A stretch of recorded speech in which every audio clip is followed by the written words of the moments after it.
لبيك اللهم لبيك.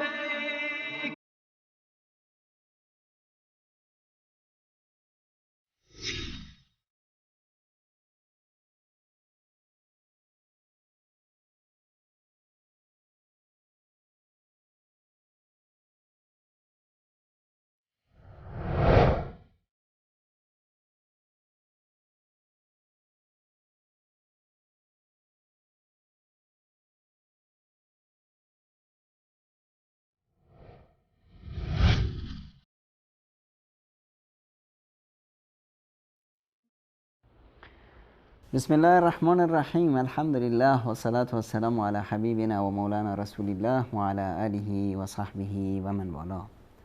صلات و سلام خداوند بر شما خوبان، شمایی که خداوند متعال این فرصت رو بهتون داده تا امسال رو در این حج شریک باشید. خوشا به حالتون. حتما برای ما هم دعا کنید. و سلام و صد سلام به شما عزیزانی که دلتون پر از شوقه، پر از عشقه، میخواید برید به حج، اشک شوق در چشماتون حلقه زده، اما این فرصت مهیا نشده. انشالله که اجرش رو خواهید گرفت، اجر این نیت پاکتون که میخواستید باشید در حج و نیستید. بدونید که انما الاعمال بالنیات، خداوند احیانا بندهش رو فقط به خاطر همین نیتی که داره، پاکی نیتش، عشق و شوقی که داره که اون رو به حج میبرد، اما خب ظروف اینطوری پیش اومد که نشد. این اجر و پاداش رو انشالله حتما خواهید گرفت. خداوند اصلا میخواد از ما در بگذره، میخواد ما رو ببخشه، به ما فرصت ها میده. خیلی فرصت ها ما داریم که خداوند از ما در میگذره. شمایی که پایبند به نماز هستید خوش به حالتون. پیامبر اکرم صلی الله علیه و سلم میفرماید بین از نماز و نماز هر چه گناه باشه خداوند همین جماعت که نماز میخونید این کفاره اون گناهاتون هست. خب این چیزای دیگه میمونه. خب خداوند متعال یه فرصت دیگه میده، جمعه با جمعه بین این دوتا کفاره است. جمعه رو خوندی، جمعه گذشته رو هم خوندی، نماز جمعه رفتی، خوبه. در بین اینا هرچی گناه بوده خداوند در میگذره. رمضان تا رمضان یه فرصت دیگه است. در این میان هر چه گناه در طول سال بوده خداوند میبخشه. خداوند فرصتی داد رفتی عمره، 10 سال بعد فرصتی دیگه رفتی عمره، در بین اینا هرچی بود خداوند ازش در میگذره. اما یه فرصت طلایی دیگه که با هیچ فرصتی قابل قیاس نیست، فرصت حج. حج تا حج نیست، یه حج. حج اسلام یک حجه. بعد از اون هرچه حج بکنی سنته. خوبه. یادم افتاد که به شما عزیزی که پارسال رفتی حج، پیرارسال رفتی حج، حج دومته یا حج 20مته یا حج 100مته هم بگم عزیز من، از حج دوم تا حج 100 اینا همه سنته. اجر داره؟ بله اجر داره. اجر چقدره؟ حج اول که حج اسلام هست، الحج المبرور لیس له جزاء الا الجنه. حج مقبول درگاه خدا اجرش بهشت. بعد از اونم هر حج مبروری داشتی اجرش بهشت. این فرض نیست، سنته ها. اینی که بیایی پولت رو بذاری اون جوون همسایه‌ای که تا حالا نتونسته ازدواج کنه اون رو ازدواجش بدی، اون جوونی که رفته مدرک گرفته بنده خدا داروساز هست پولت رو بدی یک داروخونه و بزنی، اون دختر دم بختی که مونده نمیتونه زندگیش رو بچرخونه اون رو کمکش کنی، بی یتیمان برسی، بی بینوایان برسی، به درد جامعه برسی. من به شما میگم این فرضه. فرض رو نکنه که ما ضایع کنیم برای سنت. اینه که در عبادت باید مخمون رو به کار بگیریم. این داد و ستد با خدا، این خرید بهشته، ان الله اشتری من المؤمنین انفسهم و اموالهم بان لهم الجنه. مؤمنان، خداوند از مؤمنان خریده چی رو؟ جانها و مالهاشون رو، در مقابلش بهشت میده. حج یک عبادت عجیبی هست، عبادتی که در اون ما خداوند از ما جسممون رو هم میخواد، از ما مالمون رو هم میخواد، از ما قلبمون رو هم میخواد. در مسیر حج ما خستگی میشیم، ما مالمون رو میذاریم، ما با این درسایی که با هم میگیریم قلبمون رو هم فعالش میکنیم. میخوایم بریم پیش خدامون، خدایی که عفو هست، یحب العفو. میریم پیش خدامون میگیم لا اله الا انت سبحانك انی کنت من الظالمین. لا اله الا انت، اعتراف به ربوبیت خداوند. سبحانك، تعظیم الهی. انی کنت من الظالمین، اعتراف به گناهامون. شعارمون در حج چی هست؟ لبیک اللهم لبیک، لبیک لا شریک لک لبیک، ان الحمد والنعمة لك والملک لا شریک لک. وحدانیت خداوند، استجابت دعوت خداوند، تعظیم و بزرگی اله پروردگارمون، لا اله الا انت، و توحید و یکتاپرستی. غیر از خدا رو حذف کردن. کیه که این کارو میکنه؟ من، شما، ما مؤمنان. در حج منیت ذوب میشه، ما میشیم. در حج وحدت مسلمون ها تجلی پیدا میکنه. در مسیر زندگی، در جهالتی که ما بودیم، در رسانه های مزخرفی که ما را انحراف میکشند، در مسیر آموزش منحرف به ما گفتند که آقا شما از ملت‌های دیگه بهترید، آقا این قوم فلان اینا آدم نیستند، آقا اینو تحقیرش کن، اونو بدش بگو، من سفید بهترم از سیاه، من سیاه بهترم از سفید. این معانی بوگندوی جاهلی رو به خورد ما دادند. داریم بنده دیگه از بندگان خدا رو تحقیر میکنیم. چیه؟ میگه این چیه؟ این از قوم فلانیه، این نمیدونم پشتوه، این فارس زبانه، این لوره، این کرده، این بلوچه، این فارسه، این سیاهه، این نمیدونم سفیده، این زبانش فلانه، لهجه دیگه رو مسخره کردن، فلانی رو مسخره کردن. اینا همه علامت چیه؟ علامت ابو جهلیه. اینا صفات کیه؟ صفات نمرودی و فرعونیه.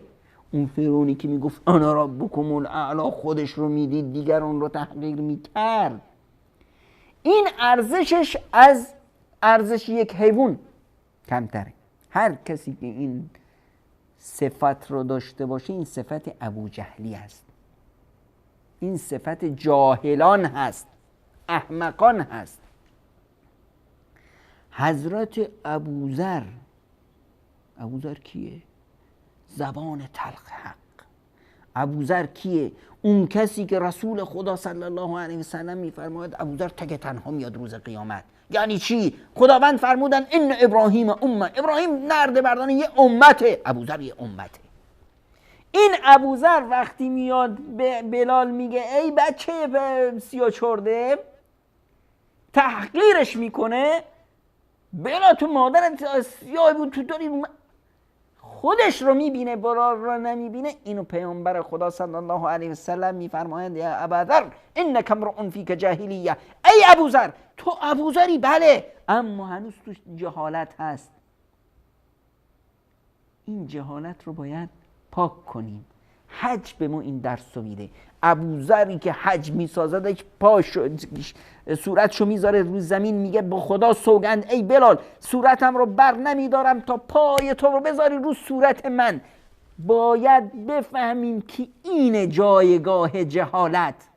تویی که میگه از دیگران بهتری به خاطر لباست، به خاطر قومیتت، به خاطر زبانت، به خاطر کشورت، تو جاهلی. باید صورتت رو بذاری روی زمین تا برادر مؤمن دیگرت که اون رو از خودت کمتر میدونستی پایش رو بذاره رو صورتت. اون وقت تو اصلاح میشی، تو ساخته میشی. حج میاد به ما این درس رو میده.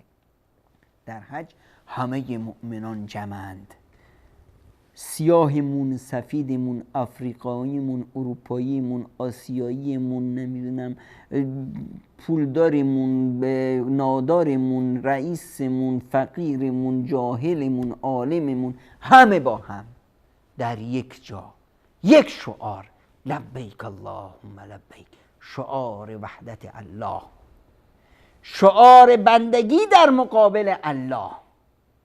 شعار اینی که من و شما هممون بنده خداییم، اونم یک خدا.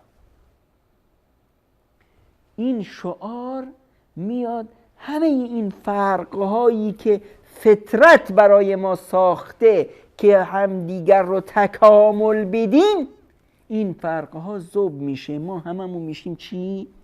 یک بنده، بنده خدا، با یک برنامه زندگی، با یک شعار، با یک شیوه عبادت، هممون میشیم یک جسد، جسد واحد.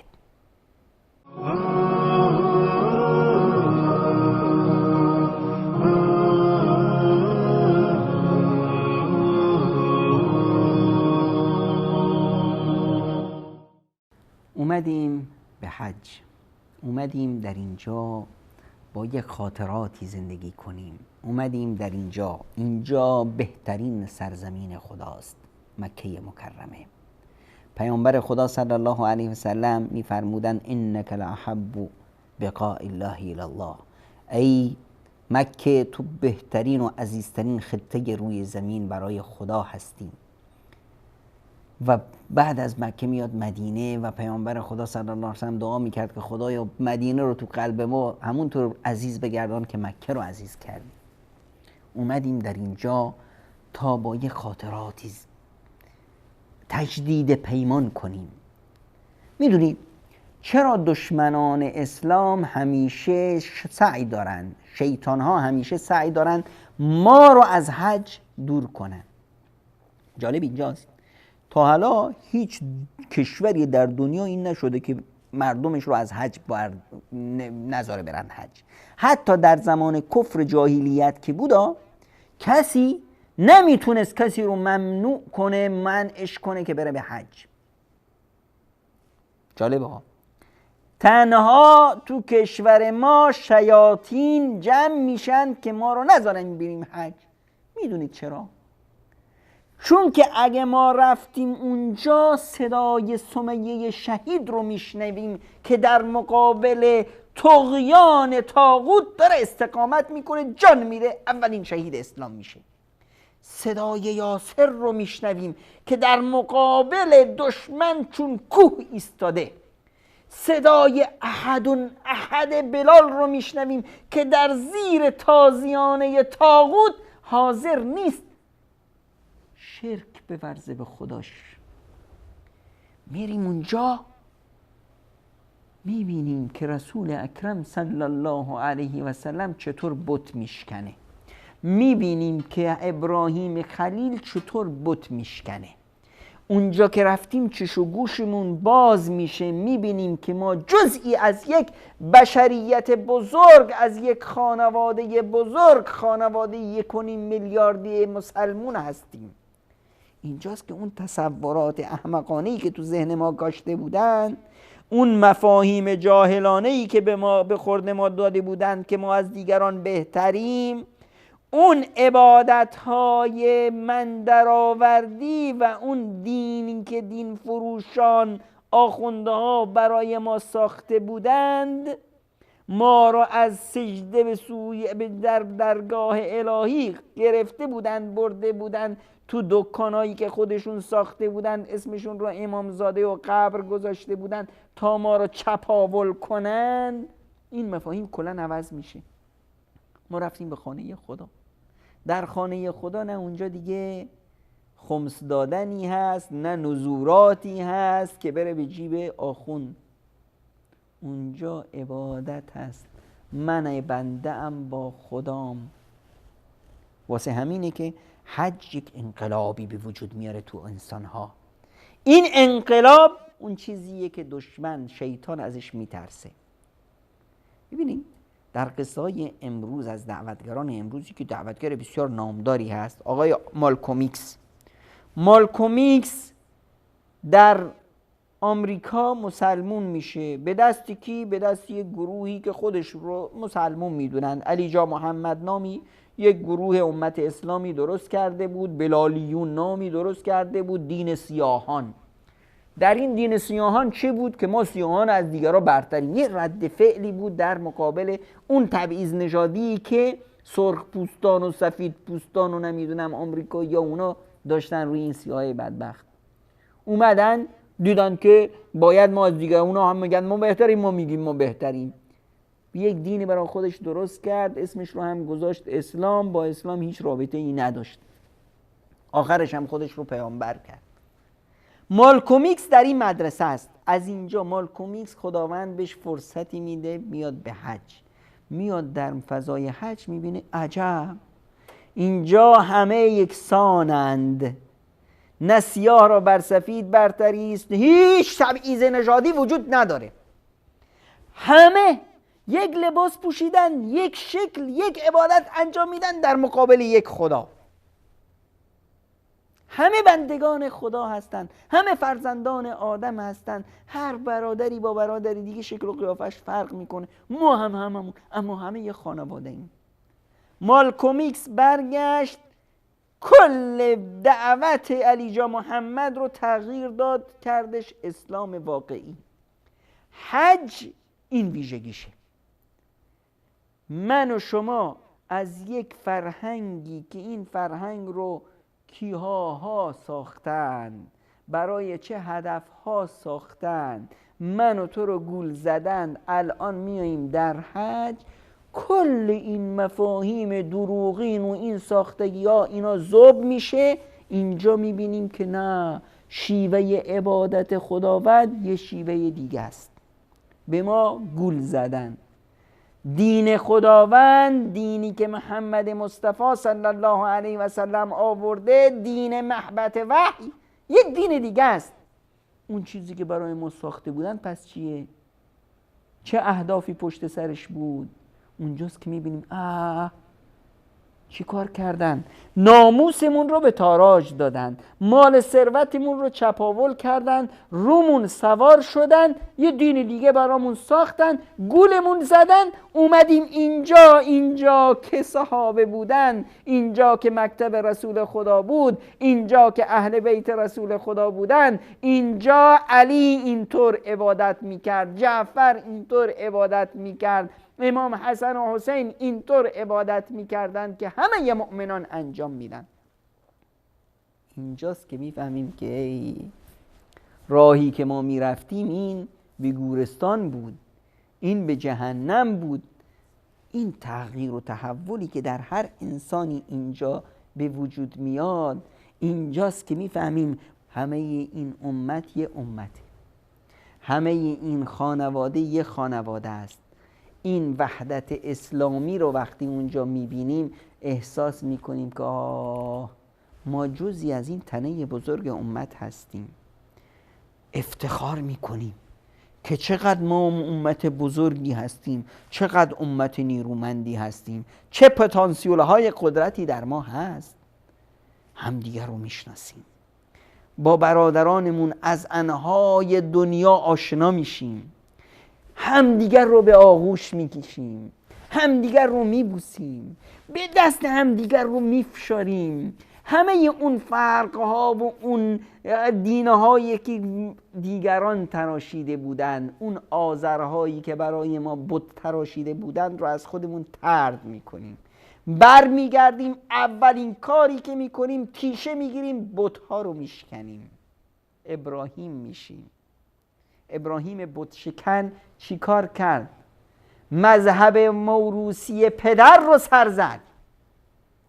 از پدرمون، از نیاکانمون یه چیزایی به ما ارث رسیده، یه دیانتی، یه مذهبی. این مذهب رو آذرهای مذهب فروش برای ما ساخته بودن، این باورها رو آذرها برای ما ساخته بودن. الان من رفتم با ابراهیم عهد بستم که ای ابراهیم، ای خلیل الله علیک السلام، من اومدم از اینجا که برمیگردم تیشه میگیرم میزنم، همه بت‌ها رو میشکنم، همه میراث نیاکانی که با دین تو ای ابراهیم، با دین تو ای محمد مصطفی صلی الله علیه وسلم هم گام نیست هم رنگ نیست، اون رو میشکنم، من بت‌ها رو خواهم شکست. این وحدت امت این روح رو در من ایجاد میکنه. وقتی میام اینجا، وقتی میام با این خاطرات زندگی میکنم، وقتی میام اینجا چشام کوه نور رو میبینه، وقتی اینجا میام، اینجا جایی است که اقرأ نازل شده، اینجا جایی است که قرآن نازل شده، از اینجا عهد و پیمان میبندم که من برم از امت اقرأ بشم، برم بت جهالت رو بشکنم، برم ابو جهلیت خودم رو بندازم کنار، پوستین ابو جهلیت، اون نمرودی که تو دلم بود، اونا رو در بیارم بندازم دور. من اینجا اومدم، اینجایی که هر روز فرشته ها می اومدن، اینجایی که جبریل نازل می شد، اینجایی که محمد مصطفی صلی الله علیه و سلم بود، اینجایی که پیامبر اکرم صلی الله علیه و سلم همراه با خدیجه اهل بیت رو تربیت می دادن، خانواده خودش رو، بچه های خودش رو تربیت کرد، اینجایی که پیامبر اکرم صلی الله علیه و سلم دار ارقمش رو تشکل داد، اینجایی که پیامبر خدا صلی الله علیه وسلم مکتب رسالت رو تربیت کرد، اینجایی که جای صحابه بود، صحابه اومدن دین رو رسوندن به تابعین، تابعین به بعد و بعدها، و تا امروز این چرخ ادامه داره. دین خداوند همون طوری که پیامبر به صحابه نشون داد، صحابه به بعدیا اومد به من رسید. از اون طرف دنیا من اومدم که چی؟ اومدم از محبت وحی، از میان این مدرسه بزرگ امت حقایق رو بگیرم.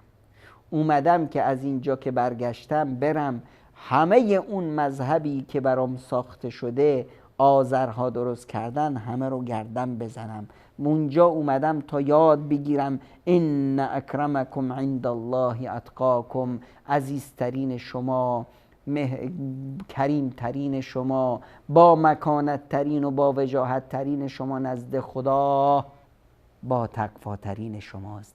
اینجا اومدم که دیگه بر هیچ انسانی خودم رو برتر نبینم، هیچ انسانی رو تا ابدالدهر تحقیر نکنم. ابو سفیان با سران قریش بعد از اینکه مسلمون شدن اومدن پیش امیر المؤمنین عمر ابن الخطاب. اینجا کی اومده؟ باز اومده صهیب، اومده بلال، اومده سلمان، اینایی که تا دیروز برده بودن.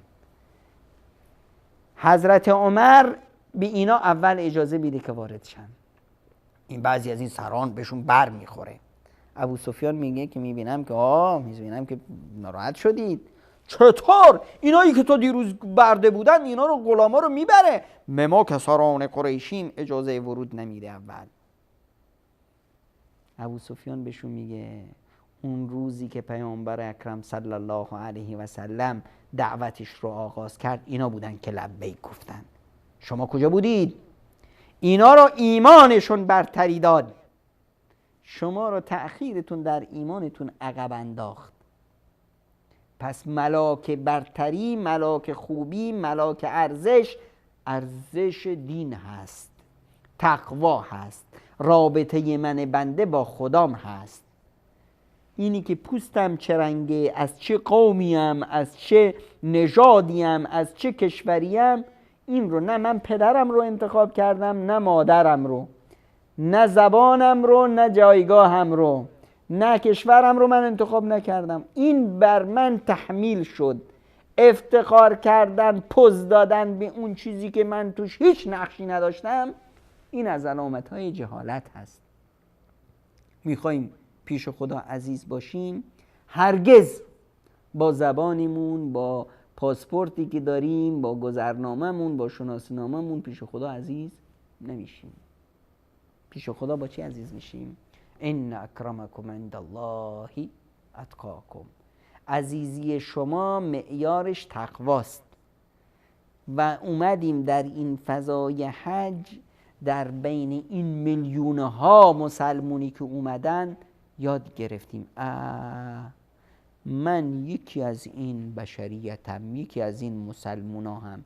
همه این مسلمونا میگن لبیک اللهم لبیک لبیک لا شریک لک لبیک. منم ناخودآگاه همراه این مسیر حرکت میکنم. این مسیر بر چه راهی دارن میرن؟ بر راه محمد مصطفی. منم بر سر همون راه قدم میذارم، راهی که در اون غیر از خدا نیست، راهی که در اون همه با هم برادرن، راهی که در اون همه برادرها دست و دست هم دادن و اعتصموا بحبل الله کردن و شدن امت واحد، شدن یک کیان واحد. الان افتخار میکنم که من تنها نیستم، من یک بنده ای از بندگان خدا که دست در دست برادران و خواهران مؤمن خود پیش به سوی خدا گام میزنم و تنها خدا رو میخوام. من اومدم اینجا تا چی؟ تا دینم رو یاد بگیرم. اومدم اینجا تا تمام زندگی نبوت رو مرور کنم.